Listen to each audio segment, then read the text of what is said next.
Bom, nós vamos para a nossa quarta aula de bibliologia. Já falamos sobre inspiração, já falamos sobre canonização, e a gente vai falar aqui nesse nosso último encontro dessa matéria, vamos falar sobre a tradução, né? A gente sabe que a Bíblia não foi escrita em português, né? O Antigo Testamento foi escrito em hebraico, algumas partes em aramaico, e o Novo Testamento foi escrito em grego. Quero começar mostrando só 2 vídeos aqui rapidinho para vocês, só para vocês terem uma noção assim, do trabalho que era para poder escrever textos naquele tempo. Esse primeiro vídeo explica como que se faz um papiro, né, que era a folha usada nos tempos bíblicos. Uma loja de papiros, algo muito interessante porque hoje em dia a comunicação é muito fácil. Você pega o seu celular, manda um WhatsApp, a pessoa recebe online uma mensagem. A gente pega papel, escreve ou desenha alguma coisa e papel daqui a pouco também já vai estar indo embora, né? Porque a tecnologia está em constante evolução. Mas antigamente as pessoas se comunicavam por pedras, depois elas se comunicavam por peles de animais, até que descobriram o papiro. Essa planta que é sagrada para o egípcio por algumas razões. Primeira, ela tem a forma piramidal, ok? Segundo, o que parece isso aqui? Raios do sol, o deus Ra, ok? Para formar um papiro, como é que eu faço tirando um papiro disso aqui? Primeiro eu vou escolher o tamanho do papiro que eu quero. Se eu quero um papiro pequeno, eu corto assim. Se eu quero um papiro grande, eu corto assim, ok? Então como funciona? Eu vou cortar um pedaço do papiro aqui. Bem, já fiz do jeito que é até melhor do que eu queria. Eu tiro uma lasca, que é essa lasca da... Deixa eu ver se eu consigo tirar aqui. Tirei. Que primeiro é a casca. Essa casca não é do papiro. Ela serve para fazer sandália, fazer as camas entrelaçadas. Isso aqui é para outro papo. Agora, isso aqui que está aqui dentro, eu vou tirar mais isso aqui. Um segundo. Ok. Eu corto uma tira de papiro. E ela vai estar pronta ou não? Não, ó. Ela simplesmente se desfaz. Por que ela se desfaz? Porque ela tem água e açúcar. Então eu tenho que cortar fininho de novo. Já vai estar aqui uma pronta. Primeiro eu tenho que tirar o açúcar e a água. Então eu venho aqui, tiro o excesso de açúcar e água. Tirar mais um pouco. Ok? E você percebe que ela agora ficou resistente. Não vai de jeito nenhum. Então eu vou fazer todo o processo, tiro tudo isso, ou com isso ou com isso. As mulheres adoram esse tipo de objeto, né? Porque se o marido vai na cabeça dos caras, perfeito, maravilhoso. Então o que eu faço? Começo a colocar entrelaçado. Tirei de todos, vou entrelaçando. Tá? Aí eu fecho aqui e depois eu venho para essa máquina aqui. Vou colocar aqui embaixo. Pressiono até secar. No passado não existia essa máquina bonita, certo? Eu pegava as pedras pesadas, uma em cima da outra e tirava. E depois, quando acabava, eu tinha isso aqui pronto. Tá bom? Agora é importante você olhar contra a luz, porque você vai ver várias marquinhas, que é um pouquinho do açúcar que ainda ficou, para poder colar isso aqui. Sem esse pouquinho do açúcar que fica, você não consegue colar. E, ó, e aí você pode colocar e fazer qualquer obra maravilhosa como essa aqui. Tudo para fazer uma folha, hein? Por isso que era caro, por isso que demorava, né? Para fazer texto, escritos, livros. Deixa eu mostrar aqui um outro vídeo também que é bem curtinho. Calma aí.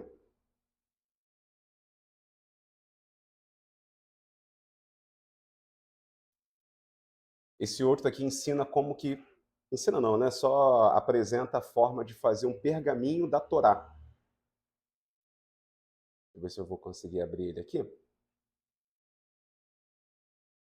Lembrando que papiro é feito de planta, como ele mostrou ali. Já o pergaminho é feito com peles de animal, tá?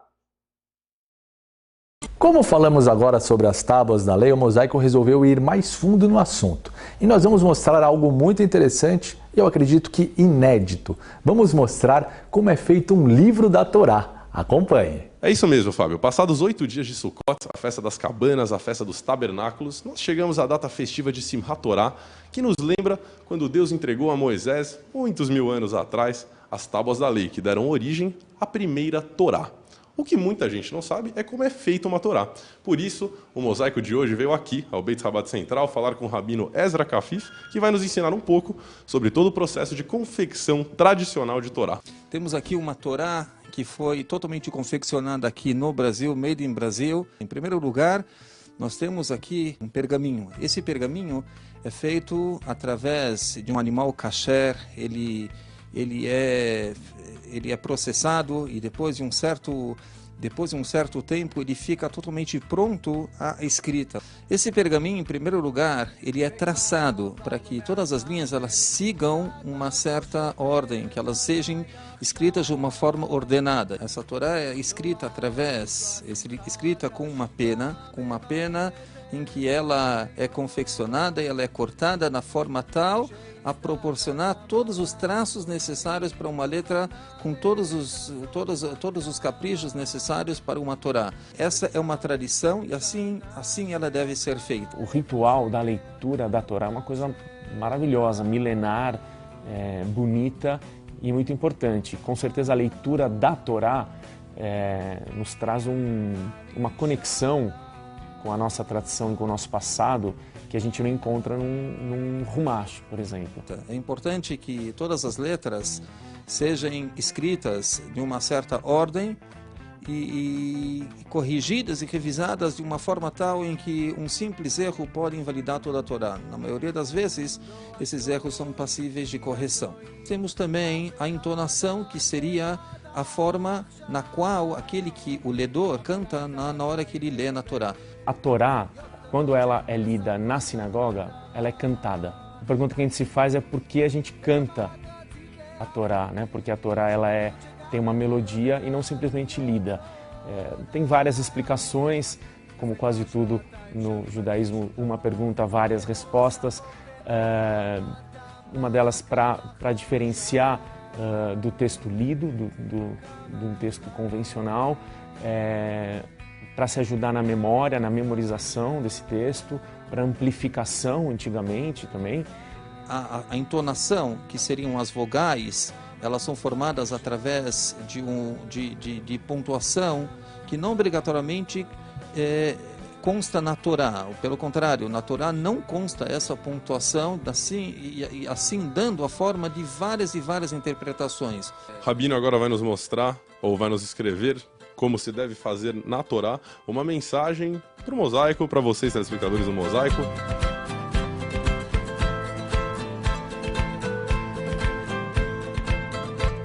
Shana Tová Mosaico. Bereshit bara Elokim et hashamayim ve'et haaretz ve'haaretz hayta tohu vavohu ve'choshech al pnei tehom ve'ruach Elohim merachefet al pnei hamayim. É isso aí, amigos do Mosaico. É isso. Agora vocês já sabem como é feita a Torá. Alguém sabe qual foi o texto que ele cantou?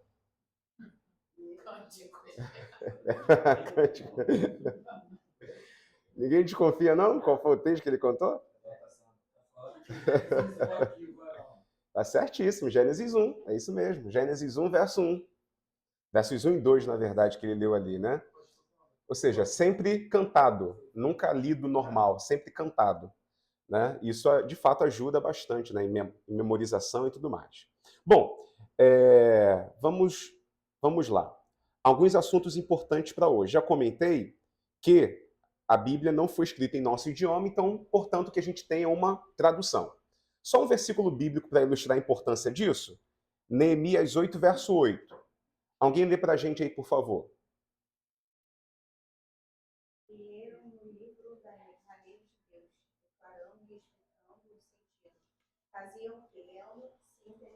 Por que aqui nessa época foi necessário declarar, explicar o sentido para que se entendesse? Esse contexto aqui é quando os judeus foram para a Babilônia e retornaram. Quando os judeus foram, o idioma predominante era o hebraico. Só que os judeus ficam 70 anos na Babilônia. E o idioma mais falado naquela região era o aramaico, na época. Por isso que os judeus que voltaram da Babilônia, tanto aqueles que nasceram lá, né, quanto os mais jovens, eles voltam de lá com outro idioma, com o aramaico, não mais com o hebraico. Por isso que Esdras, quando faz a leitura do texto, ele tem que ler e traduzir. Então, quando você lê aqui que ele explicava o sentido, na verdade, que ele estava traduzindo. Ele lia em hebraico, traduzia para o aramaico para poder ficar claro o que se dizia em cada parte aí do texto. Tá? O hebraico foi o idioma, então, que prevaleceu em boa parte do Antigo Testamento, mas depois que os judeus, como eu disse, foram e voltaram da Babilônia, se tornou um idioma secundário. O aramaico passou a ser o principal. Na época de Jesus, portanto, o idioma falado naquela região era o aramaico, tá? Já não era mais o hebraico. O hebraico só se usava em orações, em leituras bíblicas, né? Só num aspecto assim, mais formal. Mas o idioma do dia a dia era o aramaico.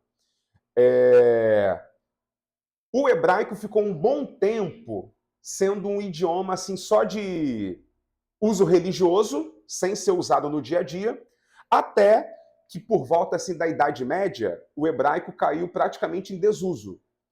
Pouquíssimas pessoas sabiam o hebraico. O hebraico só voltou a ser falado com mais frequência no finalzinho do século XIX, quando os judeus passaram a ter intenção de fazer ou refazer o Estado de Israel, e aí que eles recuperam o hebraico. E aí hoje, se você for para Israel hoje, qual é o idioma lá? É o hebraico, é um hebraico moderno, mas já é o hebraico que foi revivido. Tá? O Novo Testamento, por sua vez, foi escrito em grego, que era o idioma aí mais falado no mundo já na época do Novo Testamento. E o aramaico que eu disse, só algumas partes do Antigo Testamento que foram escritas em aramaico. Algumas passagens em Daniel, Esté, Esdras, Neemias, tá? Só alguns trechos pequenos que foram escritos em aramaico. São parecidos, hebraico e aramaico, mas não é o mesmo idioma. Tipo português e espanhol. Tem semelhanças, mas também tem muitas diferenças. Assim era o caso do aramaico com o hebraico. Tá? Bom, a Bíblia, antes de ser traduzida para o nosso idioma, ela foi traduzida para outros idiomas importantes. A primeira tradução foi a tradução para o grego. A tradução para o grego do Antigo Testamento, a gente chama de Septuaginta. Esse nomezinho aqui, ó. Septuaginta. Por que esse nome, Septuaginta? Septo vem do 70, número 70. Porque essa tradução, de acordo com a história, foi feita por 70 sábios judeus que traduziram o Antigo Testamento para o grego. A Bíblia, lá no Novo Testamento, quando os escritores do Novo Testamento citam o Antigo, geralmente as citações são baseadas na Septuaginta, na tradução grega, tá? Isso impacta em vários versículos. A gente não vai entrar aqui em muito detalhe, porque senão a gente vai tomar muito tempo. Mas tem vários versículos, inclusive polêmicos, do Novo Testamento, que citam o Antigo, só que citam o Antigo na versão grega e não na versão hebraica. E aí, às vezes, isso pode afetar a interpretação. Depois que a igreja se estabeleceu, um outro idioma para o qual a Bíblia foi traduzida também foi o latim. E aí a tradução da Bíblia para o latim mais famosa é a Vulgata. Tá? A Vulgata foi produzida por um dos teólogos mais importantes lá do início da igreja, que é Jerônimo, traduziu a Bíblia para o latim, e essa foi a Bíblia oficial da igreja durante toda a Idade Média. Tá? Então, se você queria estudar a Bíblia, você tinha que aprender latim. Em boa parte desse tempo, as missas eram rezadas em latim. Tanto que até hoje, quando você assiste lá a Missa do Galo, você vai ver que boa parte da liturgia é conduzida em latim, né? Pelo Papa e pelo pessoal que dá assistência ali. Essa tradução ela também é muito importante, porque muitos conceitos teológicos e eclesiásticos se formaram por conta da tradução da Bíblia para o latim. Quer ver? Por exemplo, Qual era o nome do diabo antes da queda? Quem lembra? Isso antes dele se rebelar contra Deus. Lúcifer, né? Eu já ouvi dizer que foi Miguel. Quê? Miguel. Rei Léo? Calma.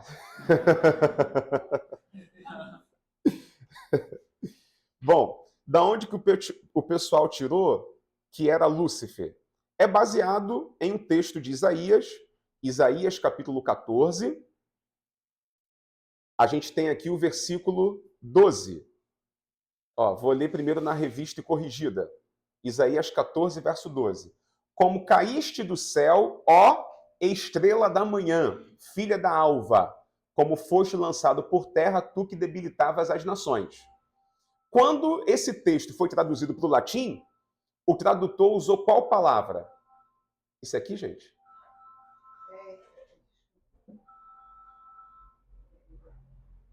Olha a tradução para o latim, na Vulgata. Commodo te diste de caelo Lucifer. Olha aqui a palavrinha que ele usa. O que na nossa Bíblia aparece como estrela da manhã, ele usa a palavra latina Lúcifer. Lúcifer aqui não é um título, não é um nome. O Lúcifer aqui é apenas uma palavra que identifica algo que carrega a luz. Assim como a estrela da manhã traz a luz, assim ele usa uma palavra latina para ilustrar isso. Então isso aqui não é um nome pessoal. Isso aqui é uma palavra que designa alguém que traz luz, né? Inclusive, na Bíblia em latim, a palavra Lúcifer não aparece só aqui. Ela aparece também lá em 2 Pedro. Olha que coisa, né? 2 Pedro, capítulo 1, versículo 19. Olha o que diz esse texto aqui, ó, 2 Pedro 1, 19. Temos muito firme a palavra dos profetas, a qual bem fazeis estar atentos, como a uma luz que alumia o lugar escuro, até que o dia esclareça e a estrela da alva apareça em vossos corações. De quem esse versículo aqui está falando? Jesus, né? Ele é a estrela da alva que brilha em nosso coração. Mas como que é isso em latim? Lúcifer. Então, na Bíblia em latim, Lúcifer brilha em nosso coração. Não é o nome dele. Lúcifer é uma palavra que indica qualquer coisa que traz luz. Uma lâmpada é um Lúcifer, é algo que traz luz. Um fósforo é um Lúcifer, algo que traz luz. Não é um nome próprio.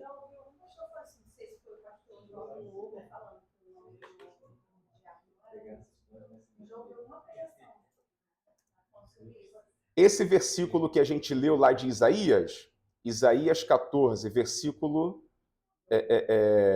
12, onde a gente lê a estrela da manhã, deixa eu pegar aqui o texto hebraico. O texto hebraico é isso aqui, ó. Helel.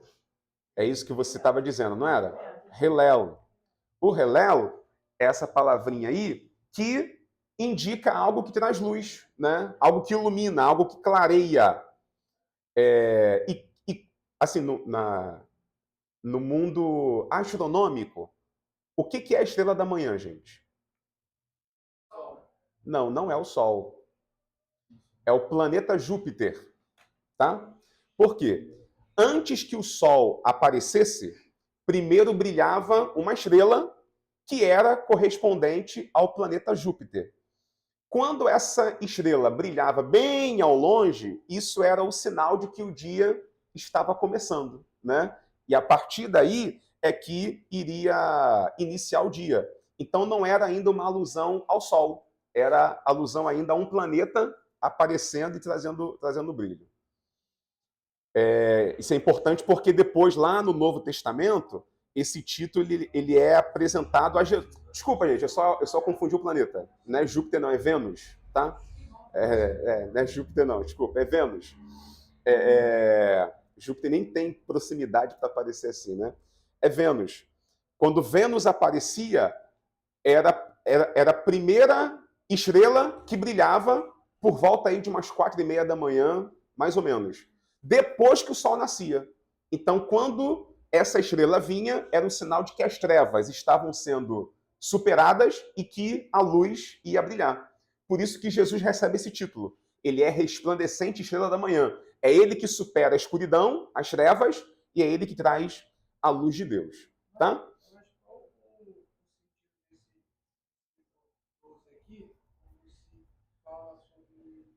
Sobre Lúcifer aqui, porque não é o nome real do diabo em si.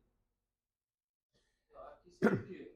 Isso aqui a gente tem que lembrar que é uma passagem que faz alusão a um rei, que é o rei da Babilônia. Isso aqui não é um versículo que fale diretamente do diabo. Ele está falando do rei da Babilônia. Então, os títulos que aparecem aqui são títulos meio que para fazer alusão ao poder que aquele rei tinha, né? O quanto que ele era importante, rico, próspero e poderoso. Na condição que ele estava, é como se ele trouxesse luz e prosperidade para a nação. Por isso que o profeta aqui chama, né, chama esse personagem aqui de forma irônica, dizendo, você... É como se ele estivesse dizendo o seguinte, você se sente a estrela da manhã. Por quê? Porque você se sente tão importante, tão poderoso, que você acha que todo mundo depende de você. Aí o que o texto fala? Ó, você caiu do céu, estrela da manhã. Então, esse título aqui aparece nesse texto num tom irônico. É para dizer que ele se achava isso, aquele rei babilônico, porque ele era muito rico e poderoso, só que, na verdade, para a estrela, ele ainda falta muito, né? Porque, como diz aqui, ele caiu do céu, foi lançado sobre a terra, porque ele era uma pessoa orgulhosa, soberba, achava autossuficiente e achava que todo mundo dependia dele, só que, na verdade, isso mostrou aí que ele não tinha tanto poder quanto ele pensava. Tá? É esse o contexto que está aí por trás.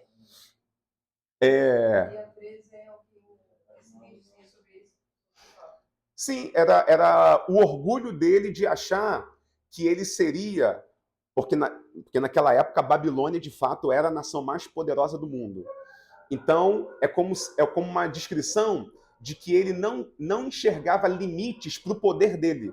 Ele se achava tão poderoso que a terra não era suficiente para ele, que ele teria condição de ampliar seu poder até os céus. Ou seja, era o cúmulo do orgulho, da soberba, da pessoa que acha... Qual é o nome nesse sentido? O texto está falando do rei da Babilônia, mas com essa interpretação da gente está até essa revelação, vamos dizer assim, do texto está falando de Satanás ao mesmo tempo. Até no verso 14 aqui já falou que subirei acima das mais altas nuvens e serei semelhante ao Altíssimo. Ou seja, te dá uma clareza que realmente ele está falando aqui de Satanás, no caso. O que acontece? A gente pode, por tabela, encontrar aqui algumas alusões ao diabo. Isso é possível fazer. Mas textos como esse, primeiro a gente tenta entender qual é o primeiro significado. Qual é o primeiro significado aqui? Isso aqui é uma alusão ao rei da Babilônia. Então, todo o texto você primeiro lê nessa perspectiva. Isso aqui é uma alusão ao rei da Babilônia. Yuri, como é que o rei da Babilônia queria ser semelhante ao Altíssimo? A gente tem que lembrar que os reis, em épocas antigas, eles eram tratados como deuses. Alguns eram tratados como a encarnação dos deuses, tipo Faraó. Faraó era tido como a encarnação do deus Horus, né? Ou seja, esses reis, eles eram tratados como deuses. Então, quando ele fala aqui de um rei da Babilônia dizendo que queria ser semelhante ao Altíssimo, é porque, assim como outros da época dele, ele era um rei que se sentia no direito de ser divinizado, adorado, venerado. Isso, gente, não é algo tão distante da gente. Na época do Novo Testamento, o imperador romano, o César, também reivindicava culto. E os cristãos foram perseguidos por isso, porque os cristãos não cultuavam César.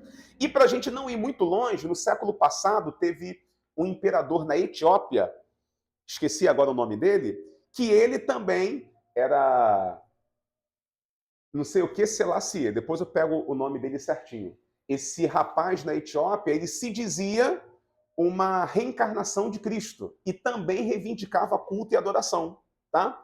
Então, quando se fala aqui de um rei querendo ser semelhante ao Altíssimo, é no sentido de que aquele rei se sentia tão poderoso e tão forte que ele se achava no direito de receber culto, assim como o Altíssimo era adorado, né? Aí, esse é o primeiro significado, tá? Ah, Yuri, eu posso enxergar aqui alguma alusão ao diabo? Pode. Pode ser que o profeta ele estivesse falando do rei, ao mesmo tempo, por revelação, ele já está trazendo alguma clareza na história do diabo, de como foi a queda dele. Só que, como isso é um sentido secundário, eu não devo me apegar a esse texto de maneira assim dogmática. Eu não posso usar esse versículo aqui para criar uma demonologia, vamos dizer assim. Irmãos, vamos aqui estudar sobre o diabo. O diabo é assim, assim, assim. Aí se eu pegar esse versículo, eu posso estar me precipitando. Porque o diabo não é o protagonista aqui. Pode haver uma alusão secundária, mas não é dele que o profeta estava falando diretamente. Isso se aplica aqui, Isaías 14, e isso se aplica a Ezequiel 28, que é um outro texto também que se usa muito para falar do diabo, mas que é uma passagem que está falando do rei de Tiro. Aí vale para aquele texto a mesma explicação que eu passei aqui. Exatamente. Por isso cuidado. Por isso a necessidade de ser cuidadoso. Não sabemos. O que a Bíblia não fala, a gente se cala. O que a Bíblia não fala, a gente se cala. É evidente, tem várias hipóteses, mas a gente tem que lembrar também, gente, que até os nomes que nós conhecemos, na verdade, não são nomes, são títulos. Ele é chamado de Satanás por quê? Vem do hebraico Satã, que é adversário. Ele é chamado de diabo por quê? Vem do grego diabolos, que é acusador, caluniador. Então, essas palavras que a gente usa para se referir a ele, não é um nome próprio. Não é que ele nasceu e Deus falou, vai receber esse nome aqui. Não. São títulos que atribuímos dado a natureza do comportamento dele. Já que ele é nosso adversário, o chamamos de Satã. Já que ele fala mal da gente, nós o chamamos de diabo. Já que ele é astuto, a gente o chama de antiga serpente. E assim a gente vai usando títulos para ele. Tá? Falou também de ser de luz. Eu lembrei também de uma conhecida minha, que ela é um banda, ela fala muito sobre isso, de ser de luz. E esse sentimento assim desse rei, ele quer ser adorado atualmente, já viajou no anticristo. Sim, mas porque tem correlação, sim. O poder, quando sobe a cabeça, faz a pessoa reivindicar para si o que não lhe é de direito. Oi? Curioso, né? Quer ver a gente tocou nesse assunto para poder falar da Vulgata, né? Que é a tradução para o latim. Olha outra coisa que surgiu também. Sabe qual era a fruta que a gente aprendia quando criança? Qual era a fruta proibida lá que maçã? Mas de onde que surgiu essa ideia de que era maçã? É porque a palavra maçã em latim é malum. A palavra mal, né, que é a árvore do conhecimento do bem e do mal. A palavra mal em latim também é malum. Ou seja, as duas palavras em latim se escrevem de forma parecida. Por isso que criou-se a ideia de que a maçã seria o fruto proibido, o fruto do mal. Só que essas questões são, assim, detalhes de tradução da Bíblia Latina. É evidente que não tem nenhum fundamento isso, mas essas coincidências acabaram perpetuando, né, na mente cristã, na história da igreja. Bom, vamos falar aqui da tradução da Bíblia para a língua portuguesa. Antes de mais nada, é importante que vocês saibam que, por muito tempo, a Igreja Católica ela não apoiava que fossem feitas traduções da Bíblia, tá? A Igreja Católica não apoiava traduções da Bíblia. A Igreja Católica defendia que se você quisesse estudar a Bíblia, você deveria estudar com o padre, com o bispo, lá na igreja. E se você quisesse ler, que você aprendesse o latim, que era o idioma, né, lá da igreja, ou o grego e hebraico, que eram os idiomas originais. Por que a igreja não queria que a Bíblia fosse traduzida? Porque a Bíblia traduzida, cada pessoa ia ter uma cópia em casa. e você tendo uma cópia em casa, você poderia tirar as suas próprias conclusões do que a Bíblia fala. E a igreja não queria isso, porque, evidentemente, muita coisa que a igreja ensina passaria a ser questionado. E foi o que aconteceu. Quando Martinho Lutero ele promoveu a reforma protestante, uma das primeiras providências que ele tomou foi traduzir a Bíblia para o alemão. E assim começou uma onda em vários lugares para se traduzir a Bíblia para outros idiomas. Na língua portuguesa, as primeiras traduções elas foram feitas apenas de trechos, né, partes da Bíblia. Por exemplo, deixa eu ver se eu consigo abrir uma tabelinha aqui. Por exemplo, a primeira tradução de um texto da Bíblia para o português foi feita por um rapaz chamado Dom Diniz. Dom Diniz I. Ele traduziu Gênesis capítulo 1 até o capítulo 20. Tá? Dom Diniz I. Depois dele teve Dom João I, que traduziu outra parte. Lá. Dom Diniz, Dom João, entre outras pessoas. Só que nenhum deles fez uma tradução completa. As traduções eram sempre de apenas alguns trechos, né? Algumas partes da Bíblia eram traduzidas, mas não se traduzia a Bíblia toda. O primeiro a fazer uma tradução completa da Bíblia foi o nosso querido João Ferreira de Almeida. Deixa eu ver se eu consigo abrir uma foto dele aqui, só para vocês se familiarizarem, né? Porque a gente fala muito de João Ferreira de Almeida. É esse camarada aí, tá? João Ferreira de Almeida. Ele começou católico, com 12 anos ele virou protestante. Achado parecido com alguém, né? Oi? Não, ele foi o primeiro a traduzir a Bíblia toda. Antes dele, várias pessoas traduziram alguns versículos, alguns livros, alguns capítulos. A primeira pessoa a fazer uma tradução completa, Antigo e Novo Testamento, foi João Ferreira de Almeida. Com 12 anos, ele de católico virou protestante, e com 16 anos que ele começou a traduzir a Bíblia. Ele começou pelo Novo Testamento, né? Traduziu o Novo Testamento, depois de um tempo, todo o trabalho dele se queimou. Teve um incêndio e ele perdeu o material. E naquela época não tinha, né, disquete, não tinha CD, não tinha pendrive, não tinha nuvem, não tinha Google Drive, né? Naquela época, o manuscrito dele, que ele levou um trabalhão para fazer, se perdeu. O que ele fez? Começou tudo de novo. Aí fez o Novo Testamento e publicou o Novo Testamento em 1681. Depois, ele começou a fazer o Antigo Testamento. Foi fazendo o Antigo Testamento até Ezequiel. Quando chegou em Ezequiel, ele morreu. Então, de Daniel até Malaquias, não foi ele quem traduziu. Foi um amigo dele chamado Jacó. O Jacó que deu a continuidade ao trabalho, mas evidentemente, como a obra pertencia a ele, quando a edição foi publicada,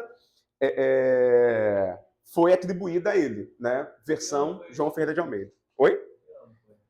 Da morte dele? Ele publicou em 1681 o Novo Testamento. O antigo João Ferreira de Almeida. João Ferreira de Almeida. O Antigo Testamento foi publicado em 1700 e pouco, aí ele já tinha morrido. Mas ele, em vida, conseguiu publicar o Novo Testamento em 1681. Só que acontece, o português da época dele é bem diferente do português da nossa época, tá? Por quê? Porque a própria língua, ela passa por muitas mudanças. Deixa eu tentar mostrar aqui para vocês. Vou pegar só um versículo de exemplo para a gente ver como que é a diferença da língua portuguesa da época de João Ferreira de Almeida para a língua portuguesa da nossa época. Vou pegar um versículo aqui de Gálatas 5:22, que é aquele versículo que fala sobre o fruto do Espírito, né? Vamos dar uma olhadinha aqui, ó. Gálatas 5, versículo 22. Deixa eu mostrar aqui, ó. Ó, isso aqui é 1681, a primeira versão de Almeida. Olha o texto. Mas o fruto, se colocava o i na palavra, do espírito. Mas olha como que era o S de espírito. Parecia um F, né? Por quê? Porque naquela época, a letra S, se ela viesse no início ou no meio da palavra, o desenho era esse. Só tinha um formato que nós conhecemos hoje, né, mais curvadinho, quando vinha no final da palavra. Olha aqui, ó. Mas o fruto do Espírito é, olha o E, sem acento, mas com H.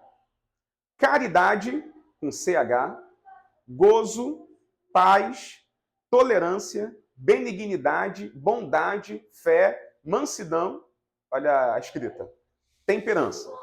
1681. Agora, século XIX, 1819. Ainda continua o I no fruto. Mas o fruto do Espírito, agora já mudou o S. É caridade, tirar o H, caridade, gozo, paz, longanimidade, benignidade, bondade, fé, mansidão. Olha como é que o tio era na segunda vogal, né? Mansidão, temperança. Agora as versões que nós temos hoje, olha as mudanças. Mas o fruto, já tiraram o i, do Espírito é caridade, gozo, paz, longanimidade, benignidade, bondade, fé, mansidão, temperança. Revista é atualizada. Mas o fruto do Espírito é amor, alegria, paz, longanimidade, benignidade, bondade, fidelidade, mansidão, domínio próprio. Bom, o que a gente chama a atenção aqui? Algumas palavras, elas mudaram radicalmente. Por exemplo, caridade. As versões antigas usavam muito caridade, né? Só que a atualizada prefere amor. Por quê? Quando a gente pensa em caridade hoje, a gente pensa em que tipo de ação? Geralmente é você ajudar o necessitado, o pobre, o mendigo, né? Uma assistência social. Geralmente é assim que a gente associa a palavra caridade. Só que o sentido aqui não é esse. A palavra grega agape é o amor incondicional, né? Não é só eu ajudar uma pessoa necessitada. É eu amar o meu próximo, amar a Deus, amar o meu próximo como a mim mesmo. Por isso que substitui caridade e coloca amor. Olha aqui, ó, usava-se muito gozo. Agora coloca alegria. Por quê? Porque alegria já é uma palavra mais conhecida, que é mais usada no dia a dia, tem um sentido mais fiel ao que a gente sente hoje. Olha outra palavra que mudou aqui, ó.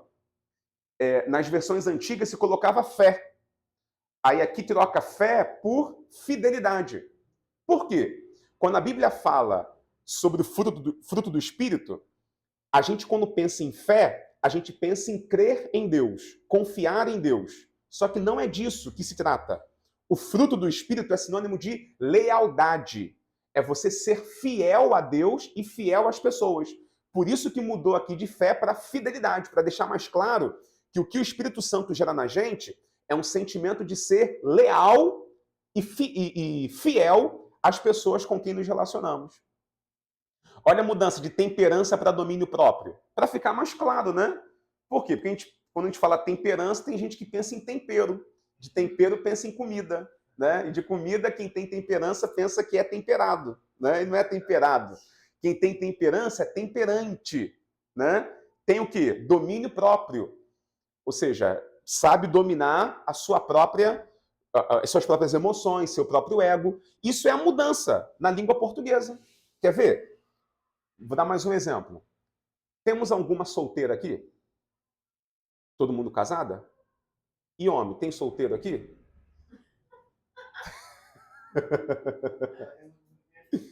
Bom.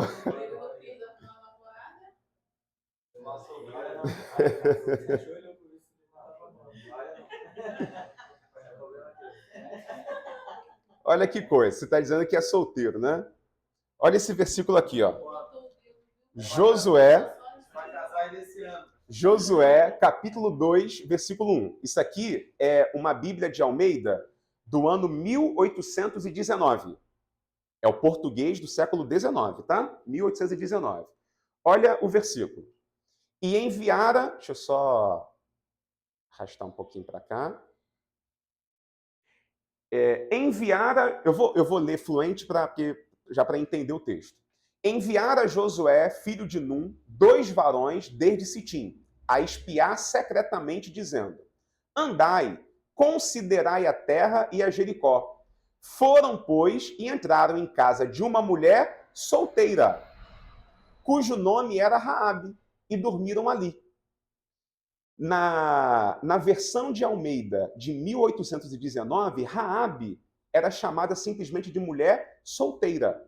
É evidente que quando a gente pega uma versão mais atual, o texto é mais direto, né? Entraram na casa de uma mulher prostituta. Naquela época, a palavra solteira era sinônima de prostituta, né? Você tem certeza que é solteiro, meu filho?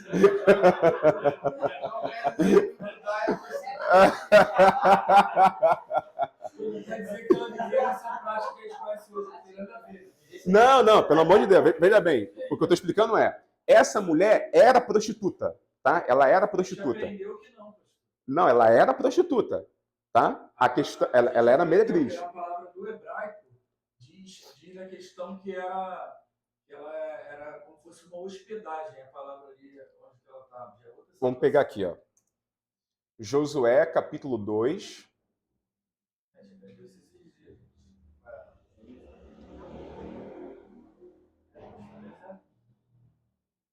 Vai fazer um debate um dia. Eu não estava nessa aula, eu estava aqui dentro.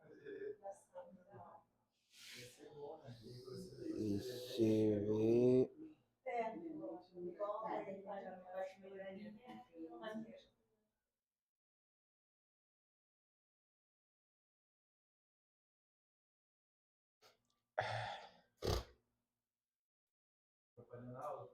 Não, faz parte, para a gente entender a própria evolução da língua, né? Porque a palavra, ela muda o sentido. Ela vai evoluindo com o tempo. Deixa eu só abrir aqui um dicionário, né? Porque essas questões envolvendo o significado de palavra,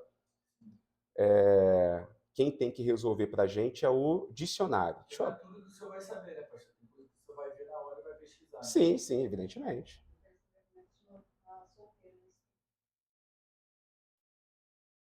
Deixa eu pegar aqui. Solteira é sem antes de Não dava para afirmar que ela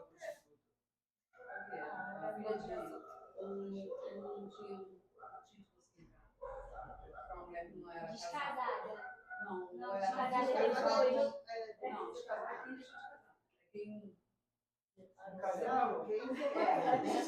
descasada.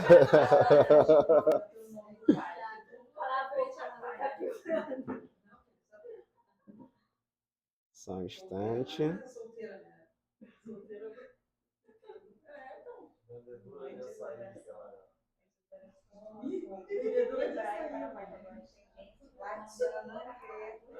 Pronto.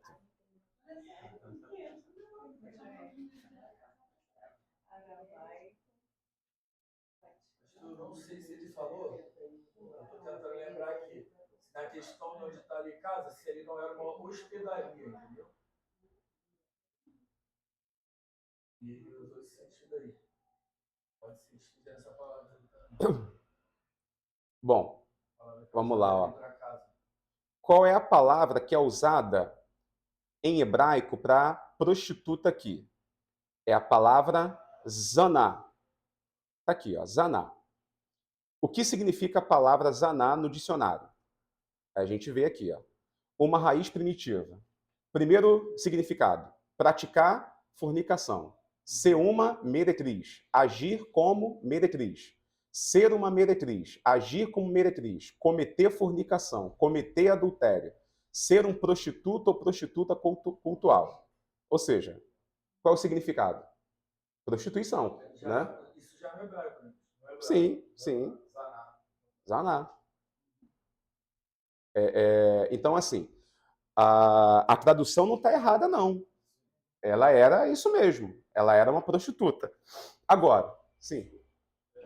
Pode, por exemplo, deixar em aberto o sentido dela ser uma prostituta cultural e não uma prostituta no corpo?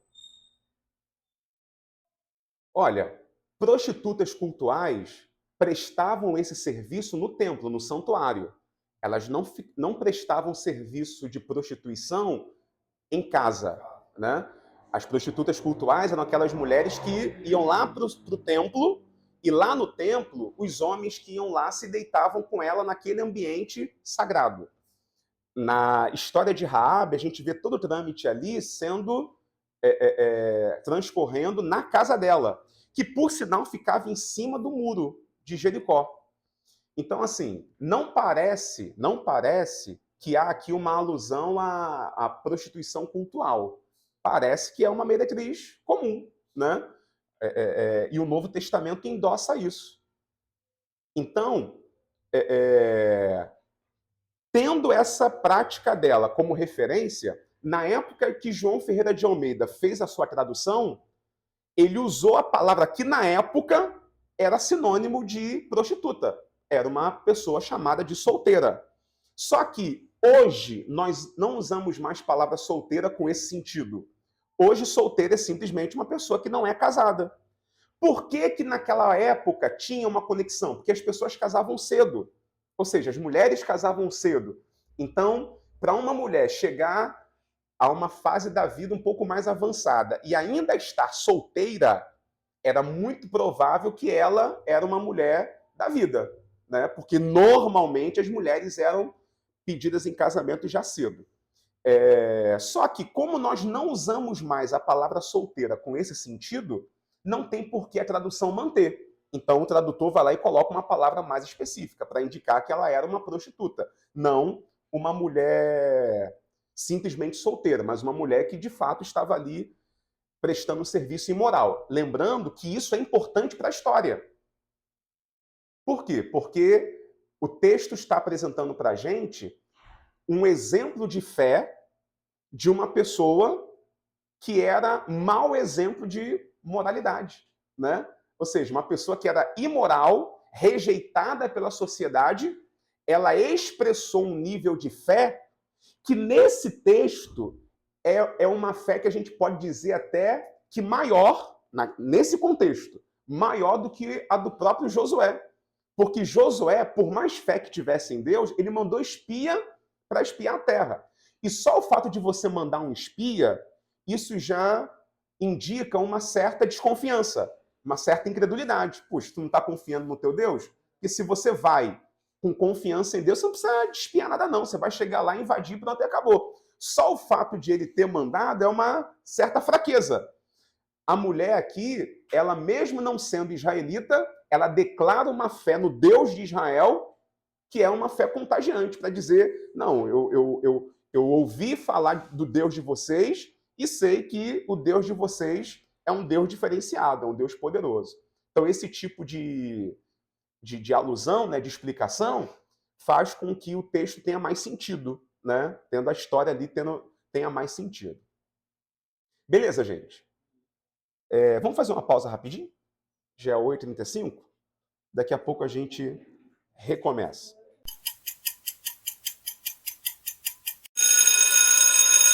Vamos lá, gente.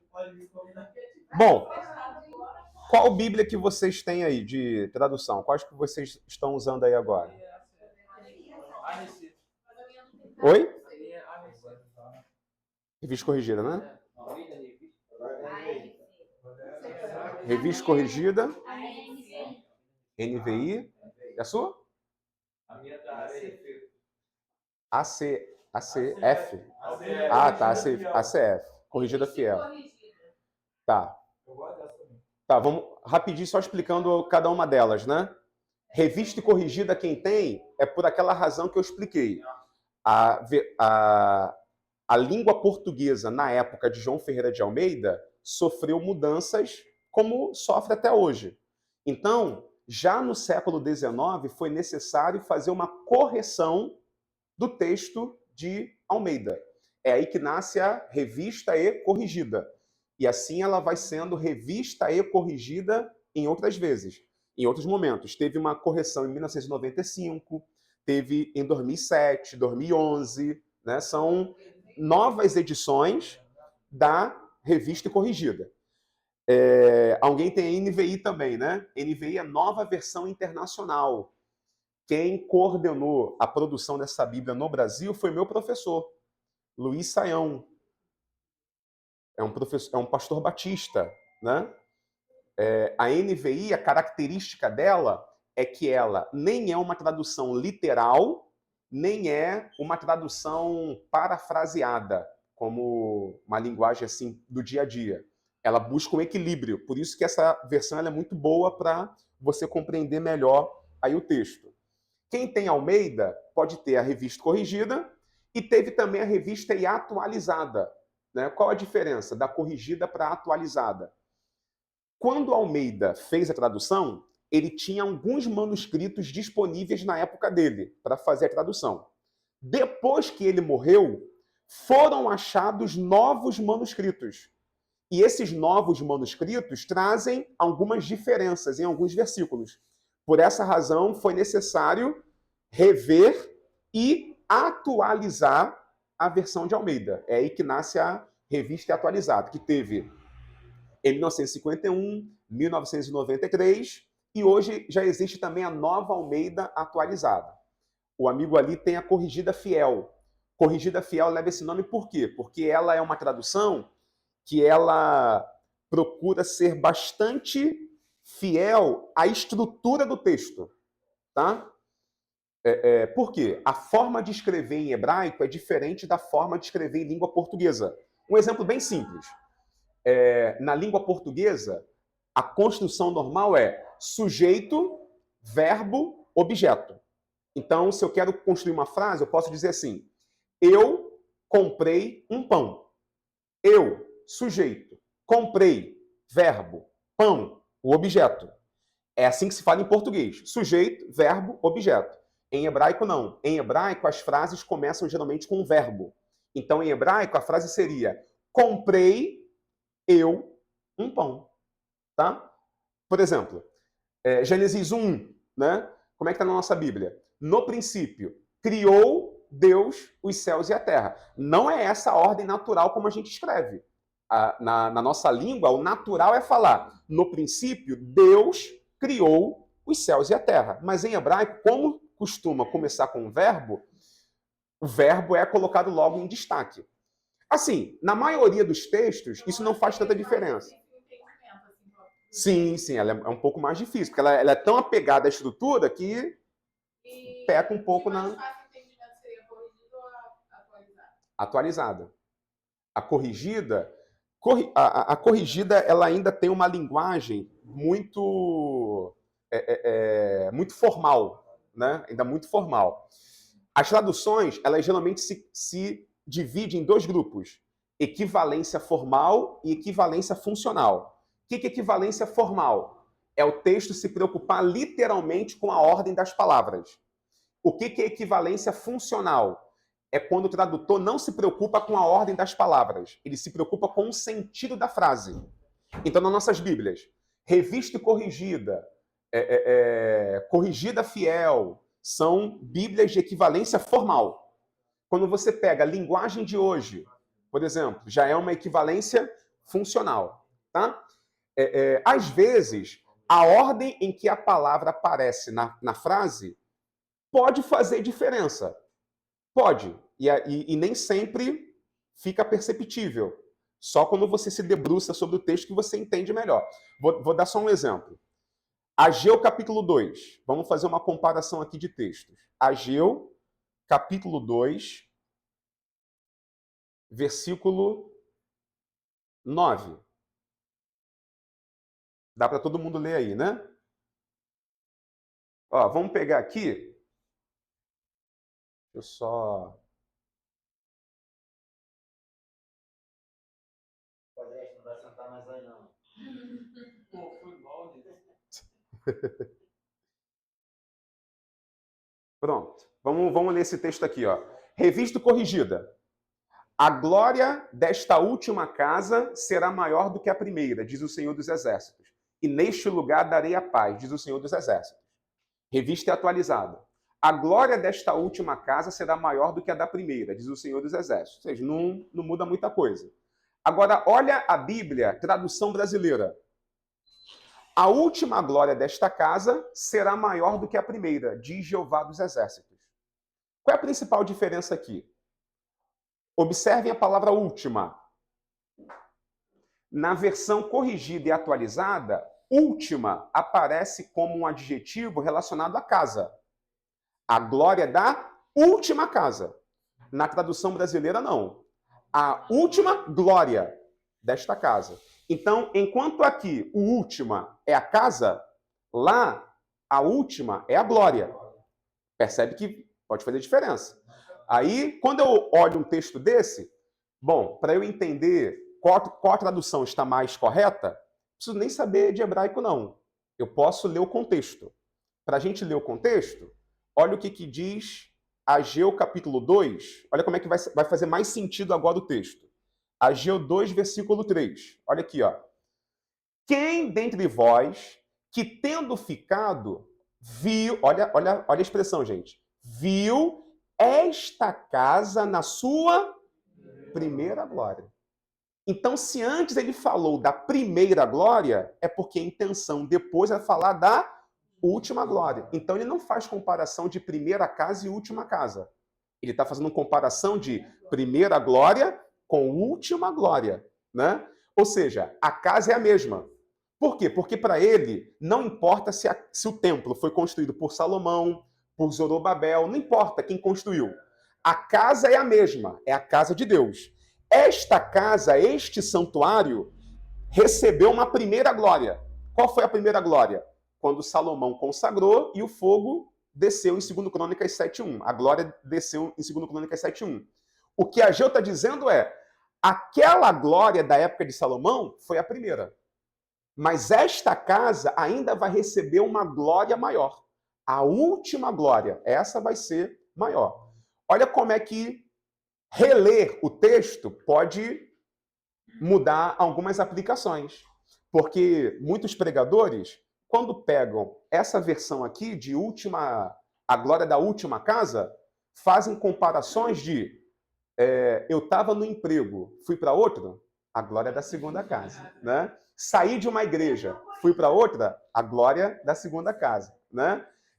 Tinha uma família, não tenho mais, agora tenho outra família, a glória da segunda casa. Ou seja, as pessoas vão aplicando para qualquer situação em que eu me veja num cenário diferente. Aí o pregador se apega a isso e diz, não importa, você agora está numa segunda casa, então você vai receber, né, uma porção de glória maior aí. Só que quando você relê o texto e vê que ele não está se comparando casa com casa, está se comparando glória com glória, então não é sobre eu ir de casa em casa procurando glória maior. É sobre eu, aonde eu estiver, eu buscar em Deus ali um renovo, um aprofundamento, uma melhoria, uma bênção maior. Então olha como a gente pode aplicar de forma diferente. Eu não vou mais pular de casa em casa, de emprego em emprego, de empresa em empresa, de lugar em lugar, de casamento em casamento, de vizinhança em vizinhança, de bairro em bairro, procurando, de igreja em igreja, procurando glória maior. Onde eu estiver, eu vou lutar, buscar, clamar a Deus, para que ali eu veja uma reversão de cenário. Evidente, gente, o que eu estou explicando aqui não é... Estou dizendo que é proibido você mudar de igreja, que vai acontecer alguma coisa na sua família, no seu casamento. Não é isso, não. Todo mundo aqui tem uma vida cheia de altos e baixos, tá? Isso é normal. O que eu estou esclarecendo para você é o que o texto diz. O texto faz alusão a uma porção de glória maior dentro de uma mesma casa. Então, se eu quero aplicar esse texto para a minha vida, eu devo buscar glórias maiores dentro do mesmo espaço onde eu estou. Lutando, buscando, clamando, me esforçando, para que ali eu encontre uma situação melhor, em vez de eu ficar sempre para lá e para cá, correndo atrás de uma segunda casa e, consequentemente, uma outra glória. Tá? Então, olha como é que a posição de uma palavra tem a sua importância. Bom, tem gente também que usa Bíblias que são de origem inglesa, né? Acho que alguém apagou a luz. Alguém tem King James? Ó.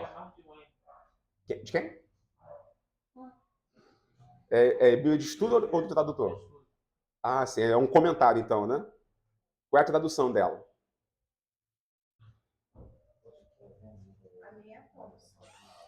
Essas que vocês estão citando são comentários, tá? Quando se fala de Bíblia de Thompson, porque o editor dessa Bíblia foi alguém com esse nome. Tem King James aí, né? King James foi a tradução da Bíblia para o inglês a pedido do rei Tiago. King James é rei Tiago. Isso foi feito em 1611. A King James é para os ingleses o que a revista e corrigida é para os brasileiros, tá? A versão de Almeida é para a gente o que a King James é para eles. Então, se você usa uma King James, é só importante você saber que a Bíblia que você tem não é uma tradução hebraico, grego, português. É uma tradução do inglês para o português, tá? Que outra Bíblia o pessoal usa aí? Nova tradução na linguagem de hoje, né? Por que o nome é Nova Tradução na Linguagem de Hoje? Porque, na verdade, foi feita uma tradução da Bíblia na linguagem de hoje lá na década de 70 e 80. Lá naquela década, fez-se uma tradução da Bíblia, adaptando a linguagem para a linguagem da época, chamada linguagem de hoje. No ano 2000, essa Bíblia foi revisada. Então, aí surgiu a Nova Tradução da linguagem de hoje, tá? Alguma outra Bíblia, gente, que vocês usem também? Ou essas, pelo menos essas são as mais comuns, né?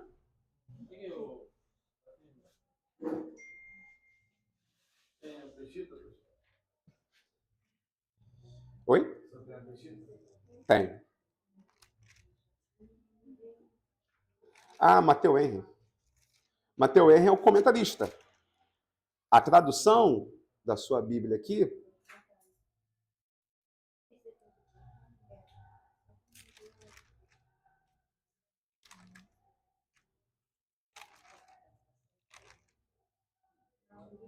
é estranho, não indica aqui qual é.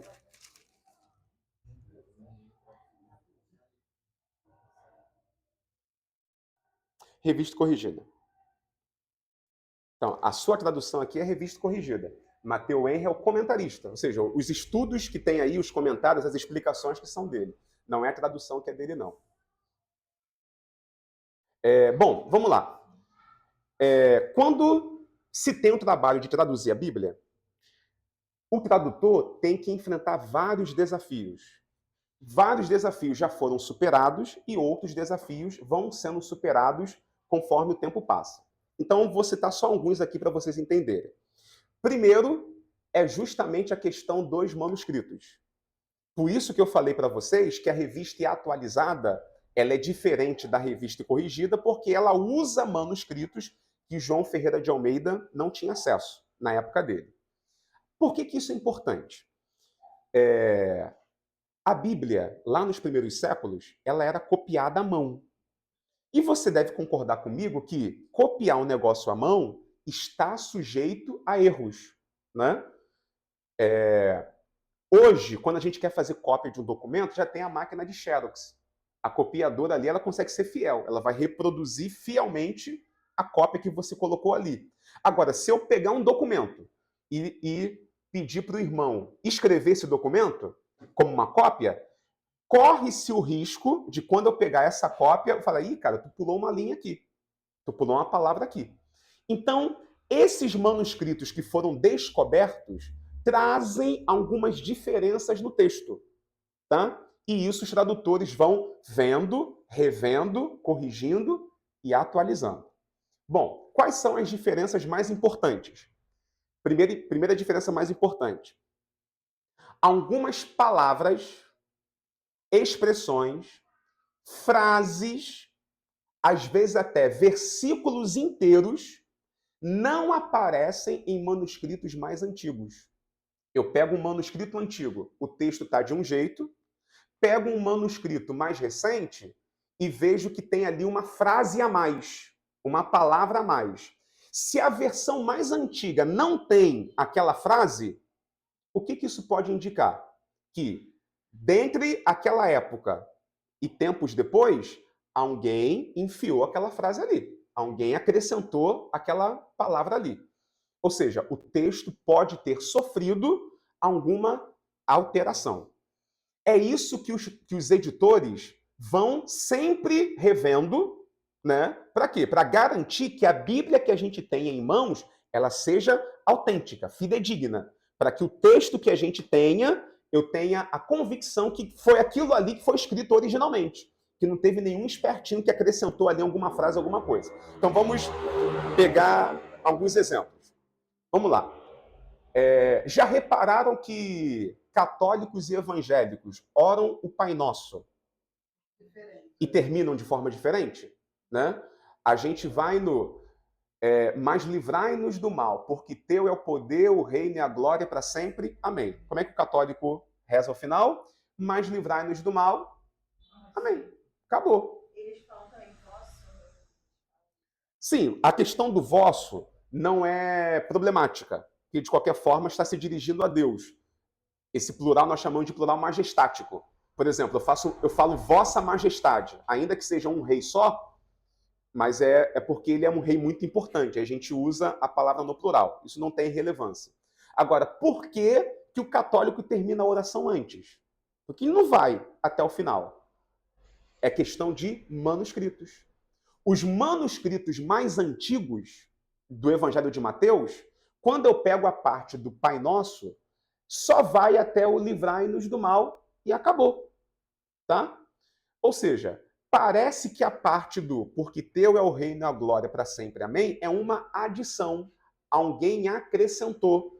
Não é mal intencionado. Às vezes a pessoa acrescentou porque aquela oração foi colocada numa liturgia, num culto, e aí se criou o hábito de sempre que terminar a oração, falar essa frase. Quando os editores descobrem essas diferenças, eles sinalizam.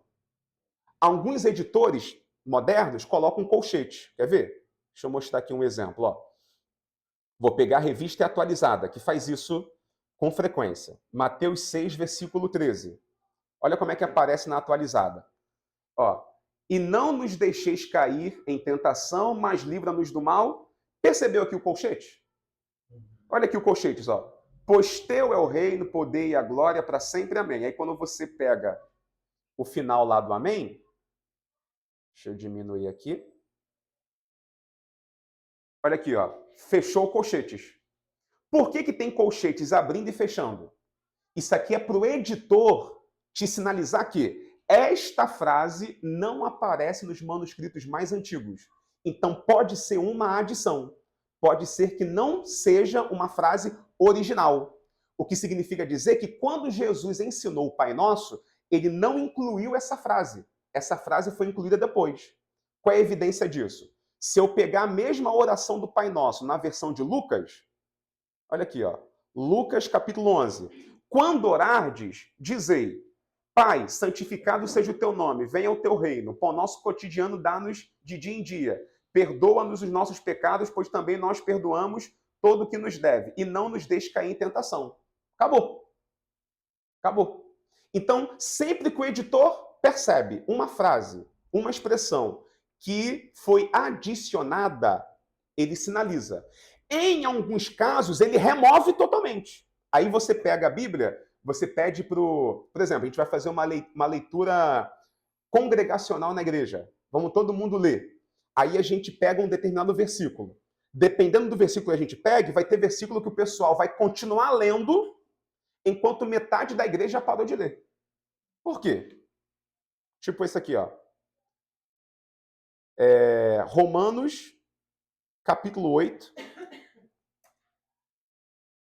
Romanos, capítulo 8, versículo 1.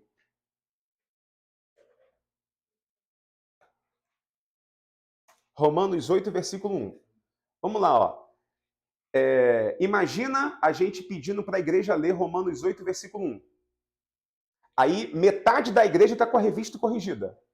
A outra metade está com a revista atualizada. Como é que vai ser a leitura?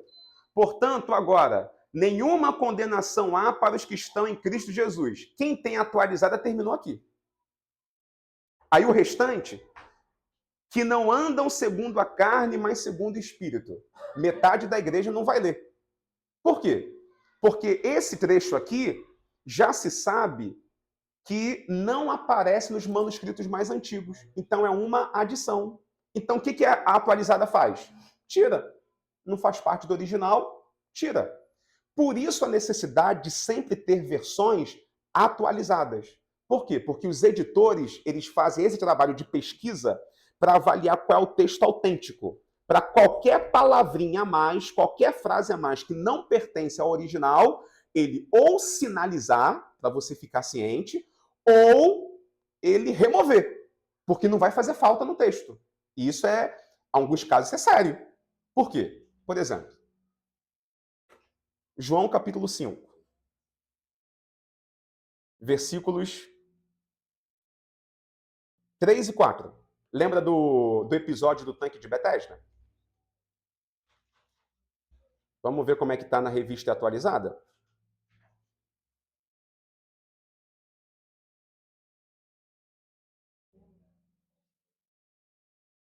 João 5, versículos 3 e 4. Observem, gente. Olha aqui, ó.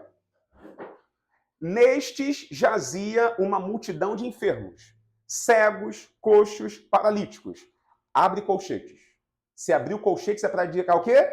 Então, fiquem atentos que essa informação não é original, não faz parte dos manuscritos mais antigos, foi acrescentada. Qual é a informação? Esperando que se movesse a água, porquanto um anjo descia em certo tempo agitando-a. E o primeiro que entrava no tanque, uma vez agitada a água, sarava de qualquer doença que tivesse. Fecha o colchete. O que isso indica? Que manuscritos gregos mais antigos não têm esse pedaço aqui. Por isso, ó, quer ver? Vamos pegar uma Bíblia em grego aqui. Ó, João, capítulo 5. João, capítulo 5. Eu vou abrir uma versão em grego. Ó, não precisa saber ler grego, basta saber ver número. Versículo 1, versículo 2, versículo 3, cadê o 4? Isso que eu ia falar. Porque o 4 estava todo no colchete. Sim. Não existia. Pois é, exato. Aí fica a preocupação. Ué, Yuri, que o camarada de abusado foi lá, fez uma cópia da Bíblia e tacou um versículo lá, aleatório, né? Inventou um negócio e colocou. Não é que... Também não é para isso. Na verdade, também é para isso, só que num outro sentido, que é o seguinte. Nós hoje temos Bíblias de estudo, né? Bíblia de estudo vem com um comentário lá no rodapé, explicando alguma coisa e tudo mais. Naquela época não tinha isso. Naquela época, quando eu escrevia algo e eu queria comentar aquela parte, eu colocava ali do lado mesmo. Ou seja, não tinha lá um espaço no rodapé para eu colocar o detalhe. No meio do texto eu colocava a explicação. Só que aquilo que era apenas uma explicação foi incorporado ao texto, como se fosse um versículo. Deu para entender? Onde eu quero chegar com isso? O camarada que colocou aqui na cópia, esperando que se movesse a água, etc, etc, o que ele quer dizer é o seguinte. Jazia lá uma multidão de enfermos. Se esse versículo chegasse para nós sem uma explicação, qual seria a pergunta que nós faríamos? Ué, por que esses enfermos estavam lá no tanque? Estava o quê? Distribuindo cesta básica lá? Tinha algum biscoitinho lá, um café? Estavam lá fazendo o quê? Aí um escriba fazendo cópia, ele colocou uma nota explicativa. Qual é a nota explicativa? Olha, os enfermos se reuniam lá porque eles acreditavam que quando a água se movia era porque um anjo tinha descido ali, tocado as águas, e quem se jogasse primeiro seria curado de qualquer enfermidade que tivesse. Então isso aqui não é um fato que acontecia. Isso aqui é uma explicação do motivo por que os enfermos iam lá. Deu para entender a diferença? Não é que tinha um anjo descendo aqui curando pessoas. O que o texto está informando para a gente é o motivo dos doentes irem lá. Eles iam lá com essa expectativa, com essa crendice, com essa superstição. Quando viam a água se mover, diziam que era porque um anjo estava ali. Quem se jogasse primeiro, porque a lógica era o seguinte, aquela região do tanque de Betesda era uma região que, por um tempo, foi usada para culto ao deus da medicina, que é o deus Asclépio. Então ali se criou crendices de cura. Uma delas é que, quando a água se movia, eles diziam que era porque um anjo tinha descido ali e tocado. Se você se jogasse primeiro, na ideia deles, você ia cruzar com o anjo subindo. Enquanto o anjo está subindo para ir embora, você está descendo ao encontro das águas. O seu encontro com o anjo poderia te trazer um milagre. Era essa a expectativa deles. Observe que, em momento algum, Jesus fala do tanque. Jesus não se envolve com o tanque. Jesus não sugere o tanque. Jesus pergunta, vem cá, tu quer ficar curado? Versículo 6. É o doente que volta a tocar no assunto do tanque. Ah, Senhor, não tenho ninguém que me ponha no tanque. Se o tanque tivesse poder de fazer alguma coisa, Jesus podia fazer assim, pô, teu problema já acabou. Se faltava alguém para te empurrar, eu tô aqui. A hora que balançar a água, eu te jogo lá. E olha, tem um bônus, eu tenho um contexto lá no céu, que eu sei quando o anjo desce, quando o anjo sobe, quando sobe, dou uma assovio, ele desce e te jogo lá. Mas não, ciente de que tudo ali era superstição, era crendice, Jesus não toca no tanque, não usa o tanque, não se refere ao tanque. O papo dele é com o doente. Você quer ficação? Como quem diz assim, olha, tu não vai arranjar nada aí não. Mas você quer ficação? Senhor, não tenho ninguém para me ajudar, meu filho. Levanta. Você não precisa disso aí não. Você não precisa nem de ninguém para te ajudar a se jogar aí. Você nem precisa ser o primeiro a se jogar aí. Levanta, toma o teu leito e anda. Agora vamos pensar logicamente. Você acha que Deus ia promover esse tipo de competição? Colocar doente para competir, para ver quem se joga primeiro num tanque, para receber cura? O Deus que você conhece, de graça e misericórdia, você acha que ele ia promover esse tipo de competição? Olimpíadas de Betesda, né? E nem iria convocar um anjo, porque já tinha Jesus. Pois é. A fé deles em acreditar naquilo para eles? Pode ser, sim, sim. Você sabe que a fé, ela é uma coisa inexplicável, né? Tem pessoas que creem numa coisa que não tem nenhum fundamento, mas é suficiente para obter a cura. Um bom exemplo é a mulher do fluxo de sangue. Jesus não andava por aí balançando a roupa, dizendo, olha, quem me tocar vai ser curado. Foi a mulher que colocou isso na cabeça dela. Se eu tocar, eu vou ser. Ninguém a convenceu disso e ninguém explicou isso para ela. Foi ela que teve essa convicção pessoal. Só que aqui, o que a gente precisa entender é que o que predomina aqui é crendice. Aqui não tem milagre acontecendo. Aqui não tem anjo descendo. O que tem aqui é uma superstição pagã, é uma crendice, que envolvia anjos de Deus. Ou seja, o pessoal estava promovendo uma crendice, colocando o nome de Deus envolvido naquilo. Como eu disse há pouco, Deus não se envolve com esse tipo de prática que não tem fundamento, não tem misericórdia nisso. Porque vamos ser racional. Eu estou com dor de cabeça. O irmão aqui é paralítico. Quem precisa mais de cura? O dor de cabeça ou a paralisia? Dor de cabeça, eu tomo um cafezinho e já tô bom, cara. Paralisia é uma coisa mais séria. Mas na hora da competição, quem tem mais chance? Pois é, você acha que Deus vai se envolver nisso? Você acha que Deus vai promover esse tipo de competição, de evento? O que tem ali é uma crendice, é uma superstição. Só que, se o texto chegasse para nós, desse jeito aqui, ó, que eu vou ler para vocês. Nestes jazia uma multidão de enfermos, cegos, coxos e paralíticos. Estava ali um homem enfermo havia 38 anos. Se o texto chegasse para a gente dessa forma, a gente não ia entender por que os enfermos iam lá. Então vem uma nota explicativa. Os enfermos estão ali porque eles têm esse tipo de crença. Não que seja verdade, mas é a crença que os motivava. Porque pessoas supersticiosas, elas associam qualquer coisinha ao sobrenatural, né? É assim que nascem, por exemplo, as mandingas, né? As superstições, as simpatias. Fui numa entrevista de emprego, estava usando o relógio no braço esquerdo. Aí fui aprovado. Aí a pessoa coloca na cabeça, o relógio no braço esquerdo me dá sorte. Toda vez que eu for num lugar, eu vou colocar o relógio no braço esquerdo, porque isso vai me dar sorte. Assim as pessoas vão criando crendices, superstições, né? E assim vai se vultuando, se ganhando popularidade.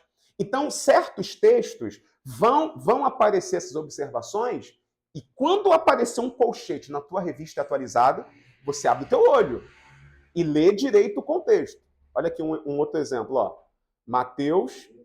Pode ter gente, com certeza teve gente que pegou isso como fosse Bíblia, falando que era aquilo ali que Deus também descia. Olha como é que isso aqui é sério. Olha como é que isso é sério, ó. Mateus 17, 20. Ele lhes respondeu.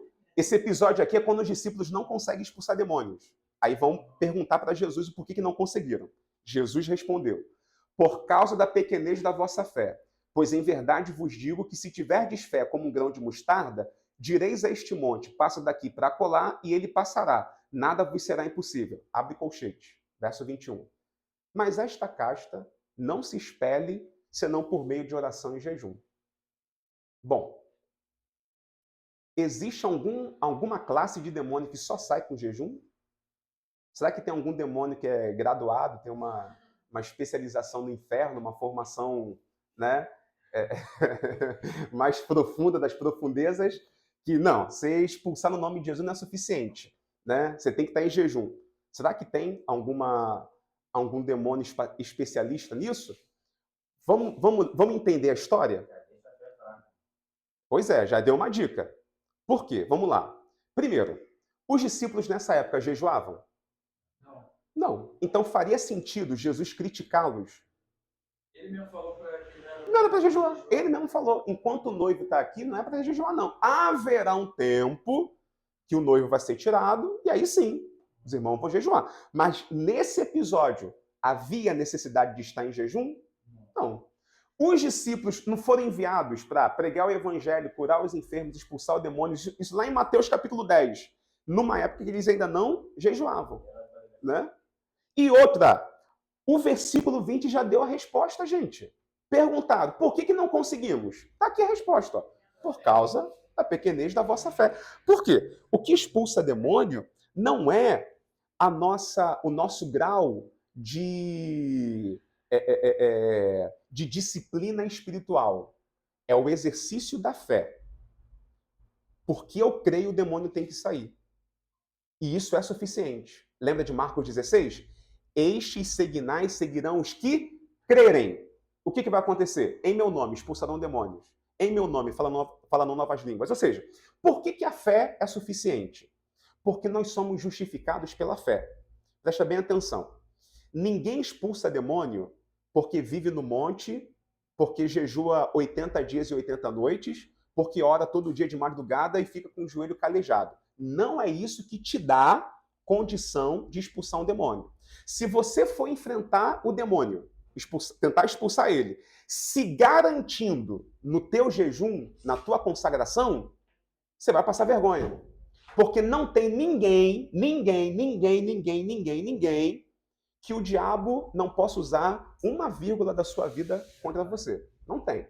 Não tem. A única pessoa que passou nessa terra sem pecado nenhum foi Jesus Cristo. Você pode se consagrar o máximo que você puder, mas se você for tentar expulsar o demônio baseado nisso, o diabo vai falar, eu sei que tu jejua. Eu sei, pô, tá de parabéns. Mas eu também sei algumas coisinhas que tu andou falando. Eu também sei umas coisinhas que tu andou brigando. Eu também sei algumas coisinhas que você não devia fazer e fez. Se você for na base do argumento de santidade, o diabo tem uma lista de coisas que você fala, que você faz, que você sente, que você cobiça, que você olha para esfregar na tua cara e dizer, tu não pode me expulsar não, porque tu faz isso, aquilo e aquilo outro. O que me dá moral, então, para expulsar demônio? Não é porque eu me consagro bastante. É porque eu creio em Jesus. E pela fé eu sou justificado. Eu tenho falhas? Tenho. Sou um pecador? Sou. Mas o demônio vai ter que sair. Sim. Por quê? Porque eu creio em Jesus. E o fato de eu crer em Jesus é suficiente, porque pela fé eu sou justificado. O que a Bíblia fala em 1 João 2,1? Filhinhos, eu vos escrevo para que não pequeis. Mas se pecar, temos um advogado junto ao Pai, Jesus Cristo, o justo. Então o demônio vai ter que sair sim. Por quê? Porque apesar de eu ser uma pessoa sujeita a falhas, eu creio em Jesus. E crer em Jesus me justifica. O diabo, evidentemente, vai tentar, para algumas pessoas, promover alguma vergonha. né? Ah, mas você faz isso, você faz aquilo outro. E por que o diabo faz isso? Justamente porque o diabo quer roubar a tua fé. Ou seja, a partir do momento que ele te acusa e você se deixa levar pela acusação dele, você perde a autoridade, você perde a força. Você não enfrenta com a coragem e a ousadia que você deveria.